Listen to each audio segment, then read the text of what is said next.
posto, tripla vincente.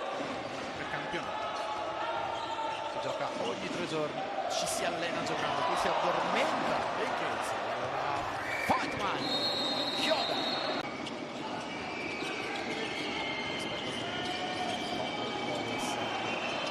Con i piedi a posto, la tripla di Billy Baron.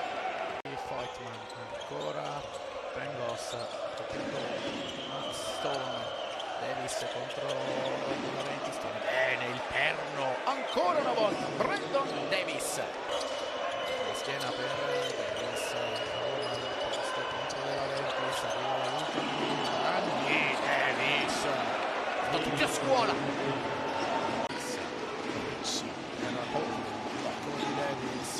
Hall fino in fondo, c'è canestro, può ripartire, la Biliga,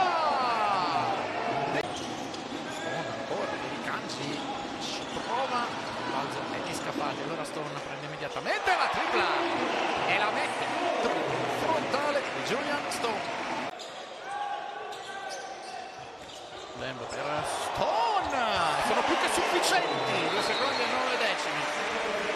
Thompson, uscita di Henry, grande protagonista della primissima parte della gara, fino in fondo, Henry, 2 per lui, contestare il suo tiro, si gioca su ritmi forsennati in questo momento, Shields, Melli, inchioda a Baron, roll con Melli che riceve, Davis, delicatissimo passo, della violazione, Shields, Fightman, dentro, Davis, funziona molto bene l'attacco, ci prova, molto difficile, controlla ritmi Milano con Shields che va da Ricci, per Thompson, consegnato, Stone, cambia la difesa di Milano, ci sarebbe il smatch, Pinkins, Tonutto, si prende la tripla Lamb. Lamb ancora per Stone, torna da Lamb,